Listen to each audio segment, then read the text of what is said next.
যখন মানুষ উজু করে মুখমণ্ডল ধয়, তো মুখমণ্ডলে যা পাপ হয়েছে সব পাপ পানির সাথে, পানির শেষ ফোঁটার সাথে ঝরে যায়।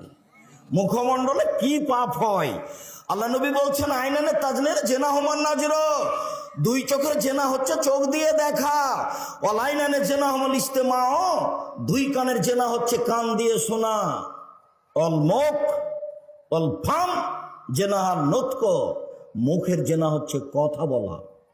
এগুলো সব মুখমণ্ডলে আছে। এগুলো বড় বড় জেনার মাধ্যম, কান জেনার মাধ্যম, চক্ষু জেনার মাধ্যম, মুখ জেনার মাধ্যম। বুঝুনি তুমি? না বুঝে তুমি মেয়েটার সাথে দিন রাত গল্প করো প্রেমের জেনার, তুমি মনে করো কেউ দেখে না। ভুল হিসাব তোমার। তুমি মারিয়ামের মতো ভুলে যাও।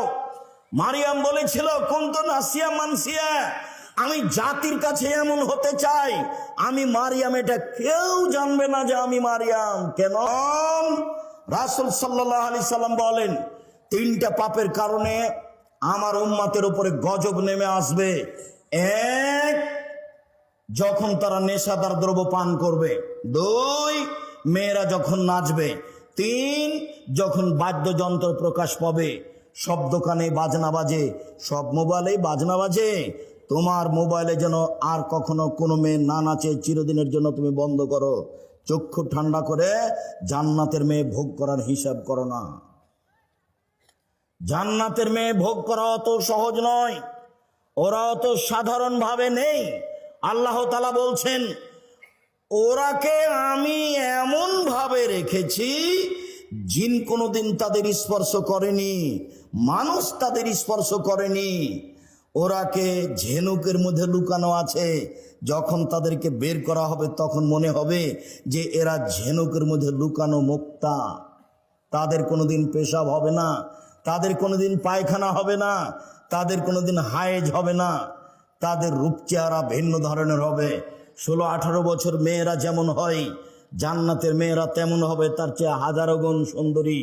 চক্ষু হবে টানা টানা, লম্বা লম্বা, আর মাথার চুল হবে কঁকড়া কঁকড়া। সুন্দরী হওয়ার জন্য যা কিছু লাগে সব কিছু তাদের মাঝে আছে। জান্নাতের মেয়ে ভোগ করতে হলে এই চক্ষু দিয়ে এইসব কিছু ভোগ করে জান্নাতের মেয়ে ভোগ করা যাবে না, ভুল হিসাব। এখানে আরো একটা কথা থেকে গেল। আল্লাহ নবী বলছেন, সালাসাতুন লা ইয়াদখুলুল জান্নাহ আবাদা, তিন শ্রেণীর মানুষ জান্নাতে যাবে না, কখনো যাবে না।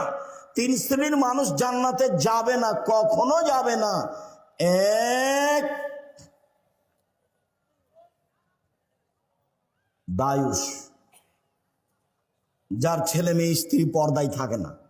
গ্রামের সবাই নাকি চাচা, গ্রামের সবাই নাকি বড় ভাই,